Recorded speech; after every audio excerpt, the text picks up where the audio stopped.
All right, let's talk about the word surrender. What comes to mind? For most of us, it's about giving up, right? Waving the white flag. But what if I told you its true meaning is, well, the exact opposite? That it's actually a powerful secret to leveling up. Yeah, let's dive into that. So, here's our game plan. First, we're going to bust that common myth about surrender. Then, we're going to unlock this really cool Greek concept called kenosis. And trust me, it changes everything. We'll dig into what this emptying really is, how it's a conscious choice, and how it can open us up to what you might call a divine flow. Okay, first things first. We have to dismantle this myth. For most of us, surrender is just a negative word. It feels like losing control, giving in, failure. But if we want to get to the real truth, we've got to challenge that head on. And here is the core of the whole misunderstanding. On one hand, you've got the common view, surrender is all about obedience, following rules, just giving up. It's totally passive. But on the other hand, the hidden original meaning points to something so much more active.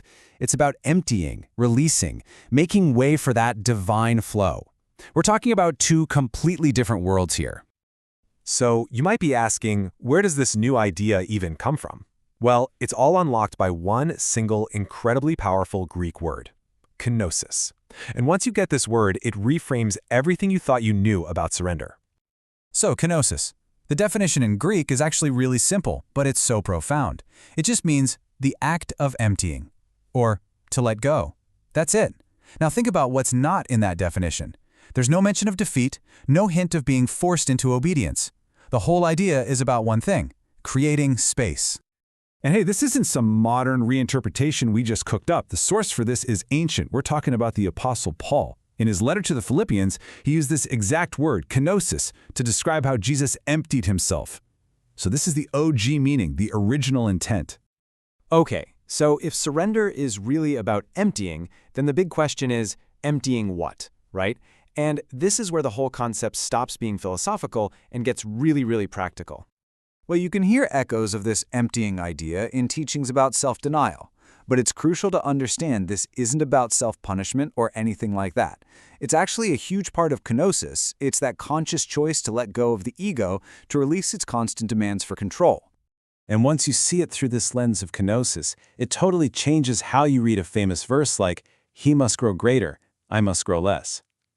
All of a sudden, it's not about you shrinking or becoming worthless. No way.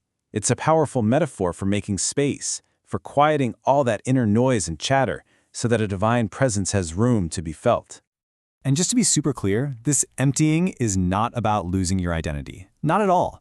It's about consciously releasing the static that's blocking the signal. And what is that static? You know what it is. It's our fears, our doubts, our anxieties, our anger. Kenosis is the act of letting that stuff go so we can finally hear the music. All right, this brings us to a really crucial turning point. Because when you start to see surrender as this act of emptying, it stops being a passive thing that happens to you. Instead, it becomes a conscious, courageous, even an act of power.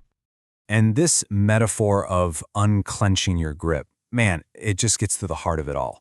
True surrender isn't defeat. It's a conscious release. I mean, just think about it. Actually do it right now. Unclench your fist. It doesn't just happen, right? It takes intention.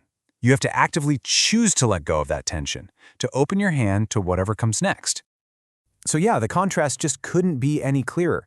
We're throwing out that old idea of passive obedience, and we're embracing this new idea of active releasing. This isn't something that happens to you. It is a powerful, intentional choice that you make. Okay, so why do all this? What's the point of all this emptying and releasing? Well, it all leads to opening ourselves up to that divine flow we talked about. And let me tell you, the results, they're truly transformative. And the path to get there becomes really clear. First, you do the work of emptying, which makes space for something more. That new space, it allows you to reclaim your alignment, to get back in sync with your deeper purpose. And once you're in that place of alignment, life just stops feeling like such a fight. You can finally step into that natural, powerful flow. And it's so important to remember, this isn't a one-time thing. It's not a transaction you make and then you're done. It's a dynamic, ongoing process. I love how the source puts it. It's like a rhythmic dance, a constant, graceful movement between letting go and then receiving. So, I'm going to leave you with a final thought to chew on. What if surrender has absolutely nothing to do with losing? What if it's actually the key, the one thing you need to do, to open yourself up to everything that's waiting for you at your next level? Just let that sink in. Thanks for joining me on this one.